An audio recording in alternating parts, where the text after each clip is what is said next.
And the name of it is Stay Atop Crucial Calls. It's basically a summary, and with a lot of quotes. Very successful executives from different kinds of companies manage to stay on top of the important issues within their companies. And there's a common thing that really runs through all of them. That common thing is they get out of the office. They go down on the plant floors. They go out on the customer calls.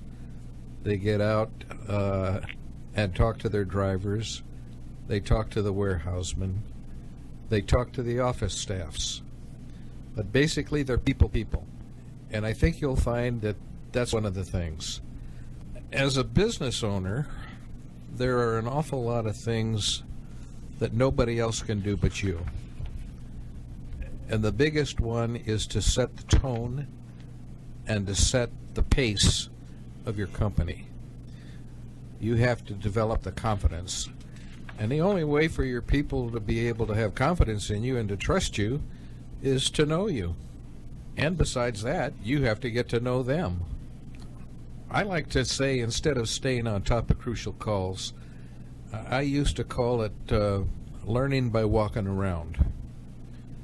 And I found, and I don't know of any company that I've ever seen that was really, really successful where that owner wasn't always walking around. By and large, they knew their employees, every one of them by name. And there's a couple of things that are pretty important. You know, one of the things is companies can get lazy, and starting up in the morning is a little tough. You know, the first thing that happens is the cup of coffee, and then the chatting, and then hanging around the water cooler. But time is money. And getting that start and getting the momentum going is the tough thing. It's like just stepping on the gas initially. You got all that weight that has to get moving on that truck. So I always made a point of walking around the first thing in the morning. I mean, right on time. If you've got a manufacturing plant, go out and make sure that those machines are starting up and that they're going. And people are starting to do, the computers are on, people are at their desk, people are starting to work. And it's just so important, and that whole sense just seems to carry through a whole day. Once you get the momentum going, it just keeps going. And generally, you wind up having a happier crew, too. And that's because they don't have time to bitch about all of the bad things that happen the worst day, or they don't have the time to gossip about who's seen who or who said what to whom about whom. So it just makes a whole lot of sense. So one of the best things that you can take is your job as an owner is to set the tone, set the pace, walk around, and stay on top of everything. There is just no way you're going to learn it all from sitting at your desk in an office. You have to know it. You have to get into it. You have to ask a lot of questions. Besides that, you're going to find out an awful lot of things you don't know. And let me assure you, there's a lot you don't know about your company. And you never will, unless you get in and you can convince these people to tell you about it. And you'd be surprised what they know. And they know a lot. So with that, I think I'll just refer you to it and let you do your own thing.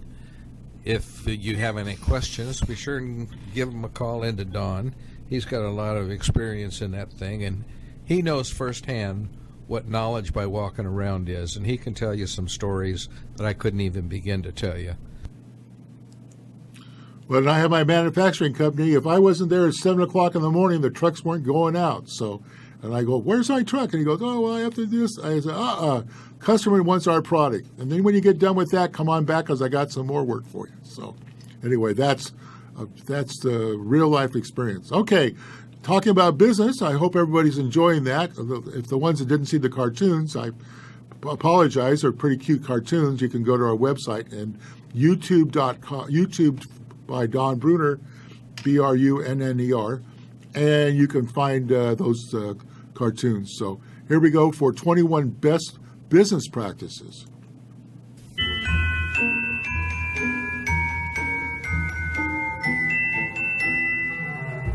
21 tips. This is Don B., the tax man and enrolled agent, as well as business advisor. I have many clients. I take care of I advise them on their business. So if you have questions about business as well as taxes, give me a call. Shortly I will appear the information that you need to contact me.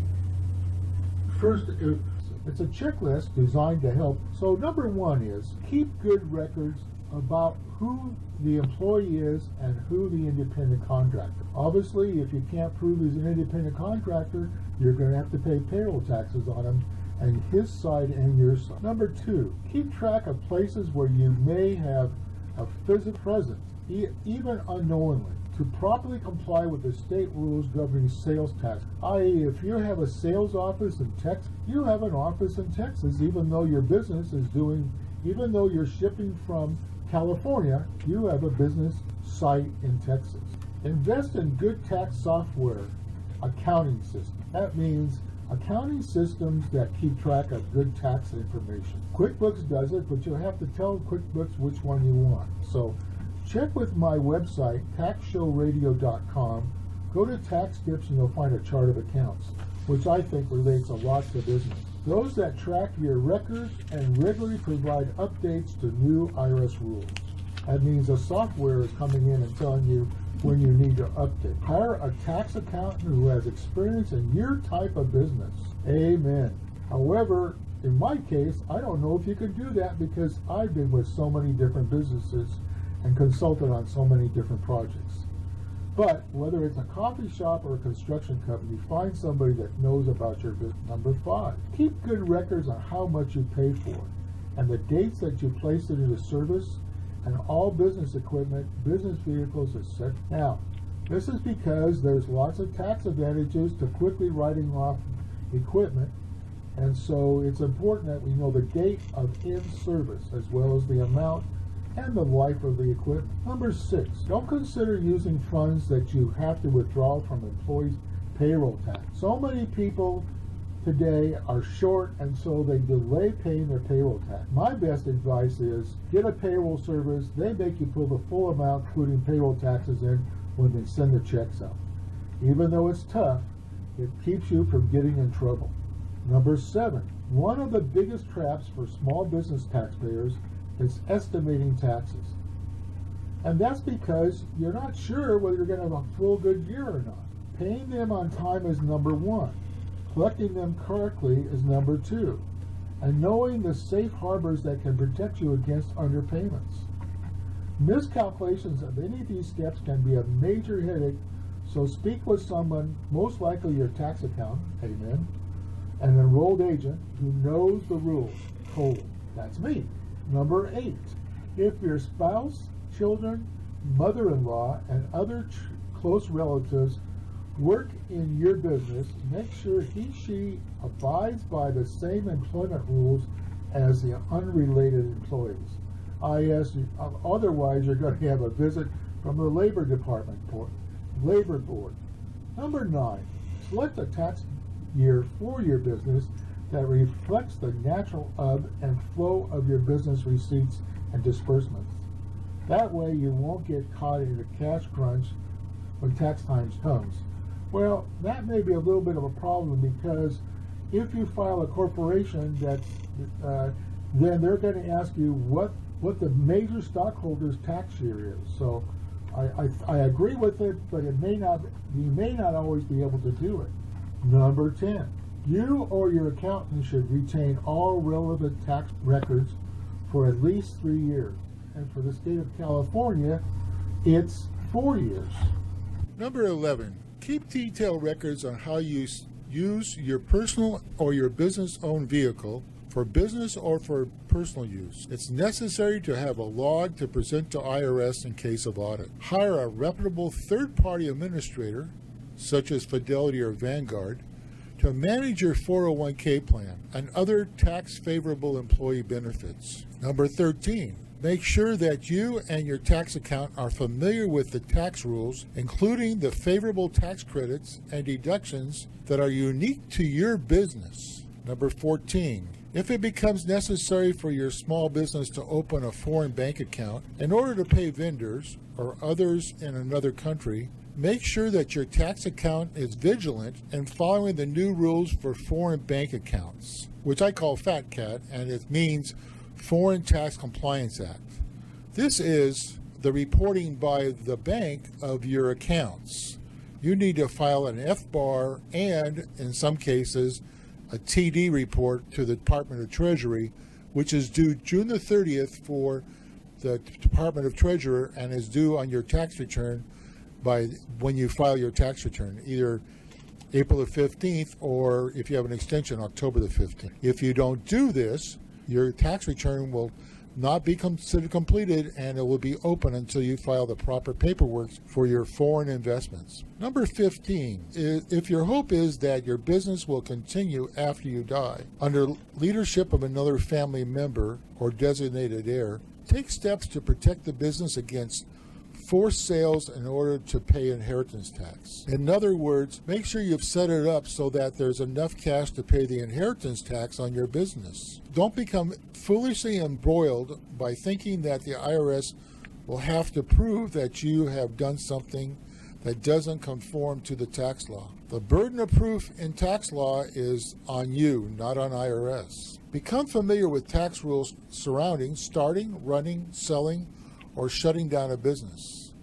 Determine whether you should operate as a partnership, an S corporation, an LLC, or a sole proprietorship.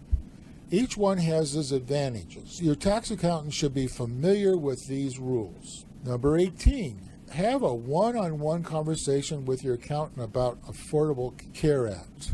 This, even though you say you're under 50 employees, you may get embroiled in the fact that your employee is using the state or Medicare.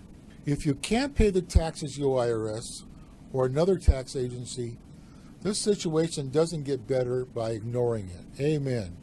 People come in and say to me, "Oh, fix it for me. I can't fix it until I have all the information."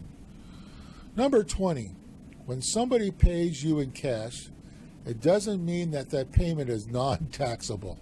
All payments made for sales or services are taxable, less the amount of cost of doing business. IRS has a state-of-the-art statistical technology and models based on spending habits and bank accounts built. Well, what this means is IRS has got a lot of data, and they can look at your particular business and see how much they think you should be collecting. So be careful on your reporting. Make it accurate. These are just some of the ideas for best tax practice. Well, what I really want to say is contact your accountant, your enrolled agent, and have him help you through all phases of your business, beginning, ending, death, etc., and retirement. These are the final words.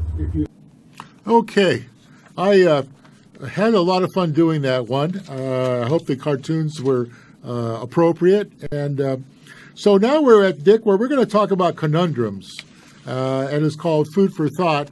And as we go along, Dick, you and I are going to make our little humor about that thing, too. So the first one we're going to talk about is Food for Thought, right? And Dick has his music. Okay, so here's the first one. Here are 6 conundrums currently at large in the United States of America.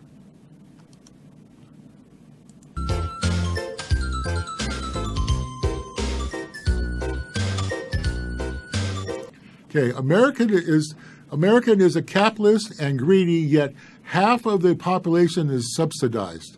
Well, we talk about that every day, about the rich getting richer and the poor getting poorer, right, Dick? Yeah, but the other thing that is that the government is trying to make up and do the spending, but in order for them to do that, they have to take it from you. There you go. And they're taken from the poor people, not from the rich people. They take it from everybody. Yeah.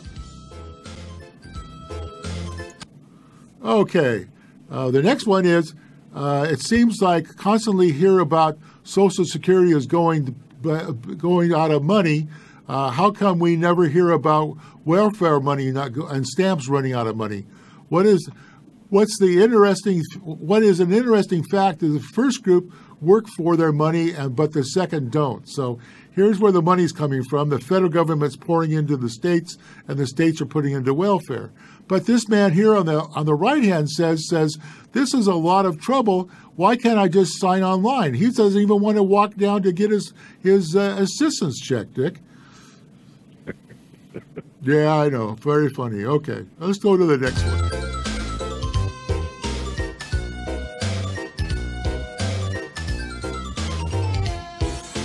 Okay, this one says they think they are victims, yet their representatives run the government, right? Okay, well, here's a first cartoon shows he's talking about his congressman walking down the street. He's an inspiration to us all.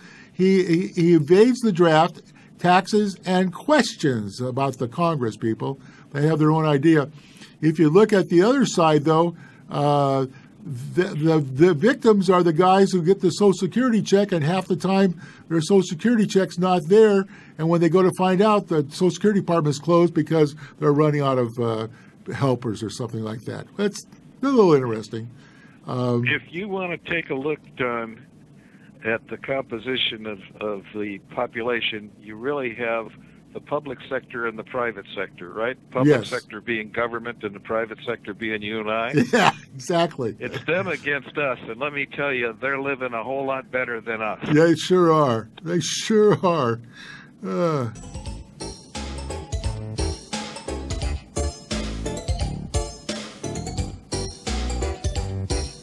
Okay, this next one is their representatives run the government, yet the poor keep getting poorer. Yeah, I mean, if they're trying to help us, how come we're getting poorer than poorer? Here's the congressman with all this money. Because as I just said, they're living a whole lot better from us, and they're taking from us so they can live better. Yeah, some days I would think I would almost go out with a pencil cup. That's cute. Okay, next one is the poor keep getting poorer, yet they have things that other people in other countries only dream about. And I put two extremes on there: the rich Texan that the people in other countries see all the time. They don't see us mom and pop people. But Africa, on the other hand, does have worse times than we do. They have more poverty. They have the Ebola, and they have debt that being steeped on them. Because the resources aren't being done correctly. So, yeah, that's a conundrum. How come we think we're not doing well unless we look at the other countries? No comment on that, Dick? Don't know. I don't know whether I should dare make one. No, I'll let you go then. We'll let you get there.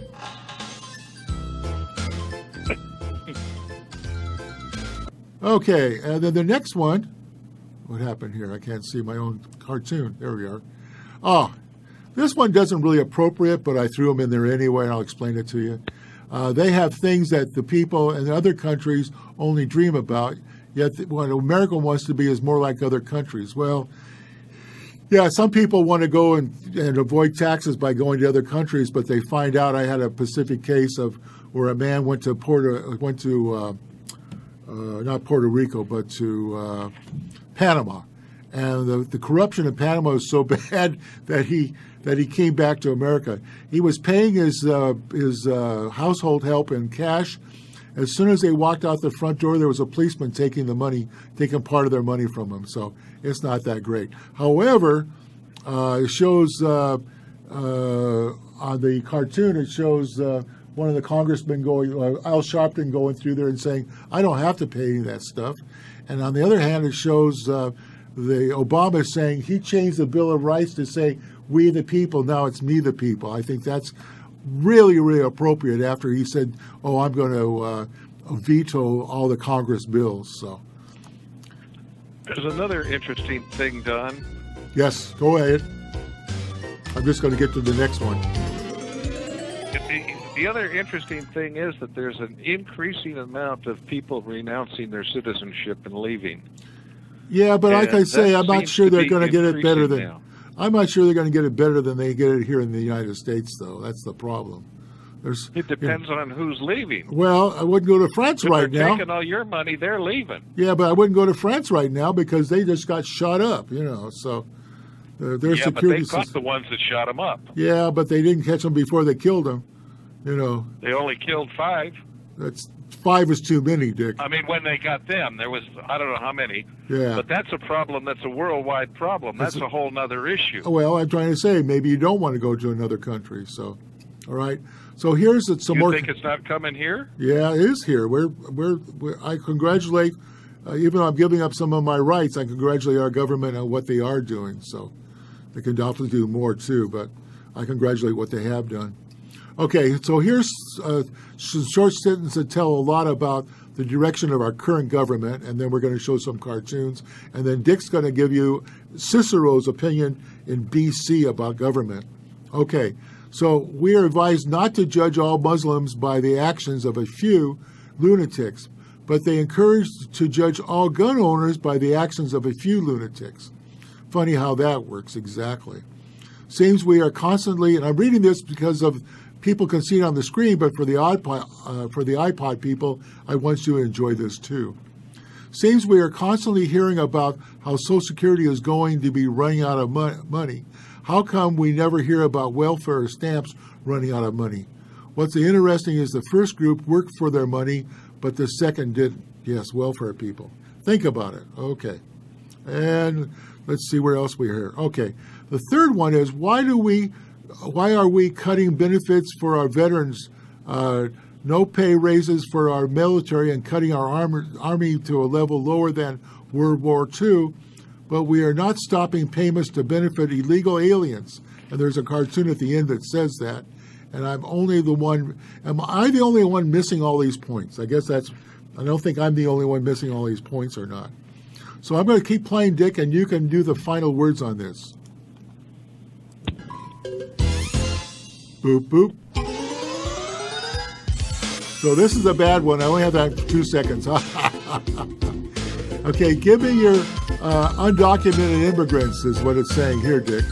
And finally, Obama said there was only 5 million people affected by health care. Guess what? It's 300 million.